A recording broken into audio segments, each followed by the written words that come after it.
영적 자람을 위한 40일 두 번째 시즌에 오늘은 11번째 날입니다.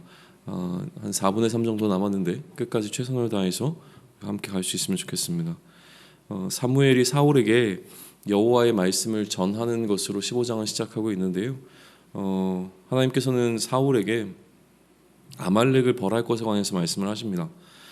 특별히 이제 이스라엘 백성들이 출애굽할 때에 그들이 이스라엘 백성들을, 하나님의 백성을 향해서 보였던 태도로 인하여서 이제 오늘 이 사건이 연결이 되게 되는데, 출애굽기 17장에 나와 있는 그 아말렉과의 전투를 다시 한번 생각해 보시고, 그 이후에 하나님께서 주셨던 그 말씀이 오늘 사울을 통해서 이루어져야 하는 것으로 연결시켜 보시면 좋을 것 같습니다. 아무튼 지금 하나님께서는 사울에게 아말렉을 멸하라고 사무엘을 통해서 말씀을 하시죠. 3절의 명령이 오늘 사건에서 굉장히 중요한 자리를 차지를 합니다. 3절 한번 보시면, 지금 가서 아말렉을 쳐서 그들의 모든 소유를 남기지 말고 진멸하되 남녀와 소아와 젖 먹는 아이와 우양과 낙타와 나귀를 죽이라 하셨나이다 하니, 그러니까 아말렉을 단 하나도 남겨놓지 않고 그것이 무엇인지 간에 다 진멸하라라고 하는 것이 하나님께서 사무엘을 통해서 사울에게 주신 명령이었다라고 하는 사실이죠. 뭔가 좀 우리가 이것을 다른 측면에서 접근하게 되면 하나님이 너무하신 거 아닌가라는 생각이 갖게 되어지는데, 그런 개념에서 보는 것이 아니라 지금 하나님께서 이러한 명령을 내리시는, 그러니까 진멸하라고 하는 명령을 내리시는 가장 근본적인 이유는 소위 얘기하면 그것에 이제 만연해 있는 그 우상이라든가 뭐 이런 것들이 이스라엘로 넘어오지 않게 하기 위한 어떤 하나님의 일하심으로 보면 좋겠고요. 저는 그러한 이 완전한 진멸을 명령하시는 장면이 오늘 등장하고 있는 것이죠. 그 대상이 이제 아말렉이다라고 하는 사실을 기억하시면 좋겠습니다. 사무엘을 통해서 하나님의 이 명령을 받은 사울은 군대를 소집하게 돼요. 그렇게 해서 모여진 군인의 숫자가 보병이 20만이었고 유다 사람이 이제 10,000명 정도가 되었다라고 기록이 됩니다. 이들이 아말렉성 근처로 이동해서 이제 진영을 이제 배치를 하고 전쟁을 준비하고 있었던 거죠. 그러면서 그 아말렉 성에 함께 거하고 있던 겐 사람들이 있었는데, 이 겐 사람들이 아말렉으로부터 좀 뭐랄까요? 이 상황으로부터 떠날 수 있는 시간을 줍니다. 겐 사람들은 이제 모세의 장인이 속해 있었던 어떤 그룹이었는데, 기본적으로 아말렉과는 달리 이스라엘의 굉장히 우호적인 사람들이었죠. 그래서 그들이 이 전쟁을 하는 가운데 휩싸여서 죽음을 맞이하지 않을 수 있도록 겐 사람들이 자해를 피할 수 있는 시간적 여유를 지금 사울은 주고 있는 장면을 우리는 보게 됩니다. 그리고 난 다음에 이제 사울이 아말렉을 쳐서 그의 왕을 사로잡고 백성을 진멸하게 됩니다. 그런데 이 과정에서 사울이 3절에서 하셨던 그 하나님의 완전한 진멸의 명령을 따르지 않는 것에 관해서 9절은 이렇게 기록합니다. 사울과 백성이 아각과 그의 양과 소의 가장 좋은 것 또는 기름진 것과 어린 양과 모든 좋은 것을 남기고 진멸하기를 즐겨하지 아니하고 가치 없고 하찮은 것을 진멸하니라 라고 되어 있습니다. 그러니까 완전한 진멸을 하지 않고 무언가를 남겨놓았다는 것이죠. 그러니까 아말렉의 왕이었던 아각부터 시작해서 무언가 좀 좋아 보이는 것들은 진멸하지 않았다라고 하는 사실을 구절은 지금 명확하게 명시하고 있는데, 그러자 이제 하나님께서 사무엘에게 자신의 속마음을 이야기하신 것이 이어지게 됩니다. 하나님께서는 기본적으로 사울을 왕으로 세운 것을 후회하시게 되어지고요. 그 후회하신 결정적 이유는 사울이 이 완전한 진멸을 명령하신 하나님의 명령을 따르지 않았기 때문이라고 설명이 되어지죠.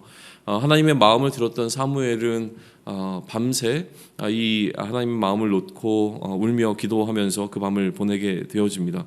그리고 아침 일찍 일어나서 사무엘은 사울을 만나러 가죠. 그리고 사무엘을 두 사람이 이제 만나게 되어지는데, 사무엘을 만난 사울은 자신이 이제 하나님의 명령을 얼마나 충성되게 잘 이루었는지에 대해서 사무엘에게 기쁨 가운데 이야기하는 어떤 분위기를 마주하게 됩니다. 그러자 이제 사무엘은 만약에 이처럼 왕 사울이 하나님의 명령을 다 준행하였다면 지금 이 진영 가운데 들려오는 양이나 소의 울음소리는 무엇이냐고 이제 묻게 되어지죠. 그랬더니 사울이 이렇게 얘기합니다. 하나님께 제사 드릴 용도로 남겨놓은 것들입니다라고 답하게 되어지죠. 그러자 이 사무엘은 밤에 자신에게 하신 하나님의 말씀을 사울에게 전하게 됩니다.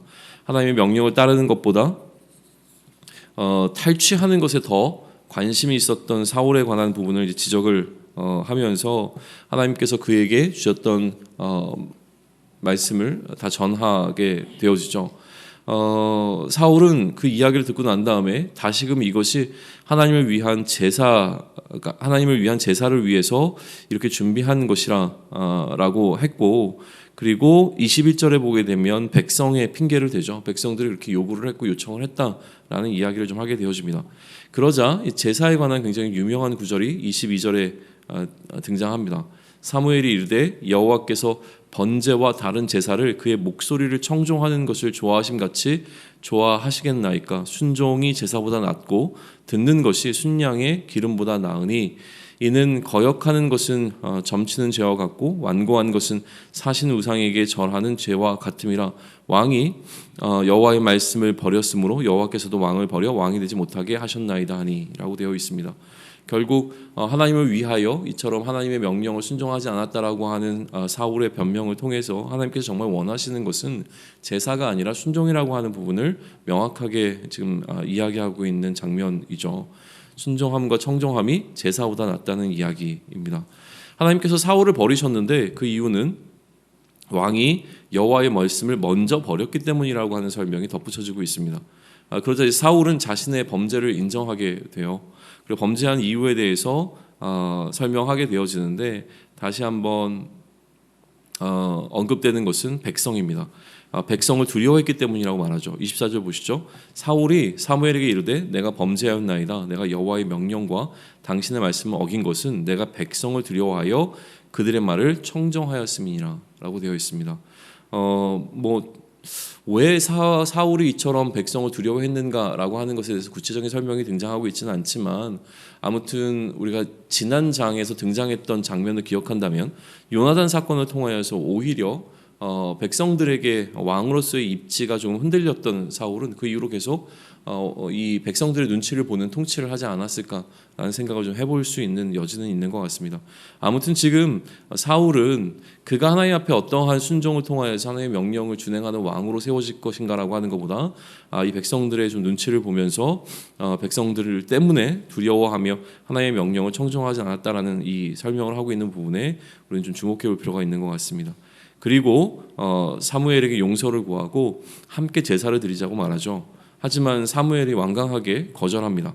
사무엘은 이제 사무엘의 옷자락을 붙잡고 늘어지게 되는데요. 그 옷이 찢어지게 됩니다. 사무엘은 이 과정에서 하나님의 뜻의 단호함을 사울에게 전하죠. 하나님은 그 마음을 다시 변하지 않으실 것이고 한번 왕에게서 떠난 그 하나님의 마음이 돌아오진 않을 것이다 라는 이야기를 합니다. 그럼에도 이제 사울은 계속 간구를 하게 되어지는데요.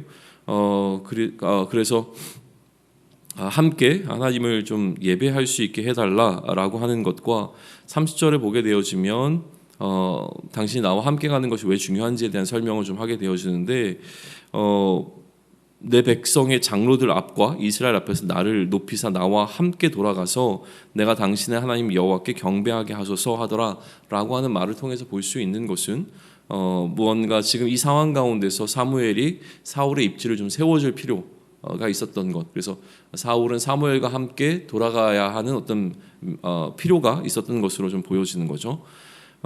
그리고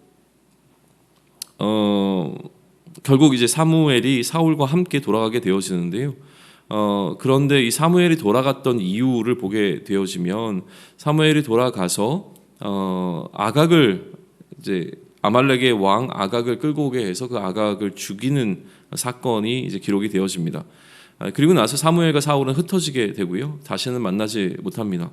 사무엘은 왕 사울을 위해서 슬퍼하게 되고 하나님은 사울을 왕으로 삼은 것을 후회하신다라고 하는 내용으로 15장은 마무리가 좀 되어집니다. 15장이 우리에게 전하고 있는 메시지는 너무나 분명하죠. 그러니까 하나님의 명령에 대한 불순종이라고 하는 부분을 선명하게 좀 드러내고 있습니다. 그리고 하나님의 말씀에 대한 이러한 사울 왕의 불순종이 왜 일어났는가라고 하는 부분을 또 설명해 주는데, 불순종의 어떤 표면적 이유는 무엇이었냐면 하나님을 위한다라고 하는 또 다른 명분 때문에 그랬습니다. 하나님께서 모든 것을 진멸하라고 했지만 그 진멸하라고 하는 하나님의 명령을 완전하게 순종하지 않았던 이유는요, 결국 이 좋은 것으로 하나님께 제사 드리자라고 하는 어떤 명분이 있었고, 그것 때문에 하나님의 명령을 왜곡하고 순종하지 않기로 이제 결정을 내린 거죠. 그러나 이 불순종의 진짜 이유도 등장하고 있습니다. 불순종의 진짜 이유는 무엇이었냐면 이 사울이 백성들을 두려워했기 때문이라고 설명이 좀 되어집니다. 백성의 눈치를 보는 왕 사울의 모습이 등장하고 있는 거죠.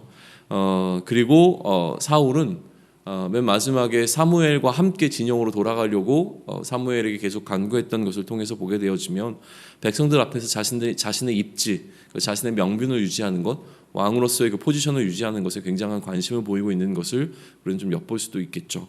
그것과 아울러서 불순종이 하나의 이슈가 되어진다면 당연히 순종이라고 하는 이슈도 오늘 15장이 다루고 있는 메시지가 될 겁니다.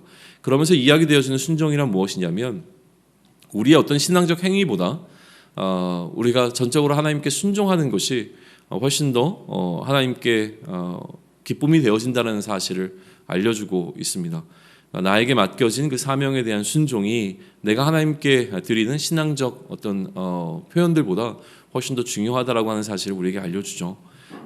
그리고 사울이 못한 순종을 사무엘이 결국은 마치게 되는 것을 우리는 마주하게 되어집니다. 이 장면이 우리에게 주는 어떤 메시지가 있을 거라고 생각을 하게 되어지는데요. 하나님께서 진멸하라고 하는 명령을 들었던 사울과 사무엘이었습니다. 그러니까 하나님께서 무엇을 원하시는지를 두 사람은 다 알고 있었죠. 그러나 하나님께서 원하시는 것을 온전하게 다 마무리 짓게 되어지는 것은 사울이 아니라 사무엘이었다는 사실을 다시 한번 좀 언급하고 넘어갑니다. 사울의 불순종이라고 하는 이 이슈를 우리에게로 좀 끌고 들어오면 좋을 것 같습니다. 우리는 사울과 다를 것이다라고 하는 것이 아니라 우리 역시 사울과 같은 모습이 우리에게 존재한다라고 하는 것을 인정함으로 우리를 돌아볼 수 있는 시간이 좀 오늘 우리에게 주어졌으면 좋겠는데요. 두려운 것은 무엇이냐면, 우리의 불순종이라고 하는 것이, 우리가 하나님께 분명하게 불순종하고 있는데 우리가 행하고 있는 불순종이라고 하는 것이 하나님을 위한다라고 하는 명분 뒤에 숨어져 있다는 사실이에요. 그러니까 하나님을 위한다라고 하는 것에 이 우리의 불순종이 감추어져 있기 때문에 사실은 우리가 불순종하면서도 불순종한다고 못 느낄 가능성이 너무나 크다라고 하는 것이죠. 사울은 지금 자신이 사무엘이 와서 그에게 불순종했다라고 하는 그 메시지를 전하기 전까지 그가 하나님 앞에서 굉장히 성실하게 잘 그 명령을 수행했다고 평가하고 있는 사실에 우리는 좀 우리 자신을 대입해 보면 좋겠습니다. 하나님을 위한다라고 하는 명분이 우리에게 있으면 그 명분 때문에 우리가 하나님의 명령을 불순종했을 때 그 불순종이 드러나지 않고 감추어지게 된다는 사실에 좀 두려움이 느껴져야 하는 것이죠. 사울과 같이 스스로 내가 불순종했음에도 나는 지금 하나님 앞에 잘하고 있다라고 평가를 내릴 수 있는 위험이 우리에게도 존재한다는 겁니다. 그러면 이러한 분명한 불순종에도 불구하고 이 불순종을 불순종이라고 이야기하지 않고 예외라고 이야기하고 있는 이 사울의 태도가 우리에게 어떻게 들어오는가에 대해서 한번 생각해 보시죠.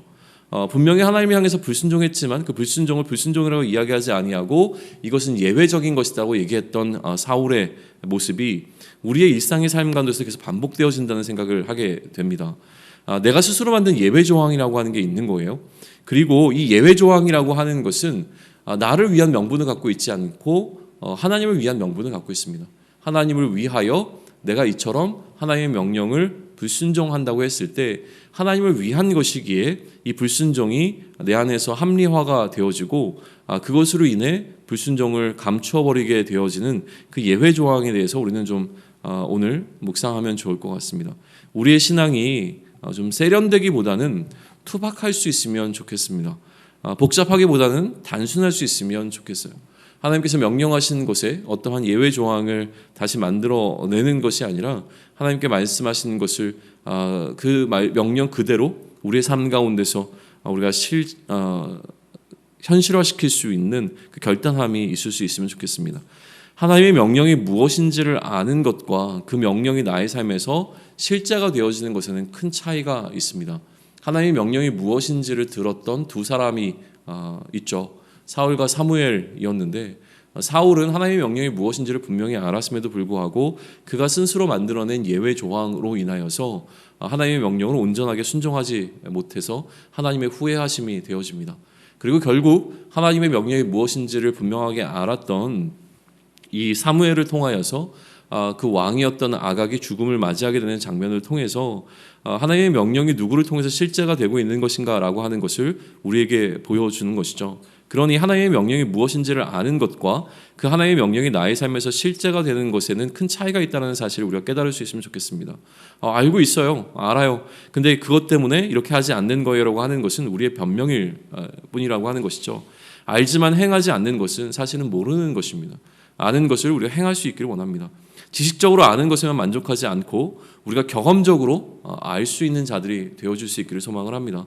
하나님의 명령이 무엇인지를 아는 것으로 멈추지 말고 하나님의 명령을 알았다면 그 명령이 나의 삶에서 실제가 되어질 수 있도록 하나님께 순종함으로 오늘도 우리의 삶을 하나님께 내어드리는 저와 여러분이 되기를 축원합니다. 아멘.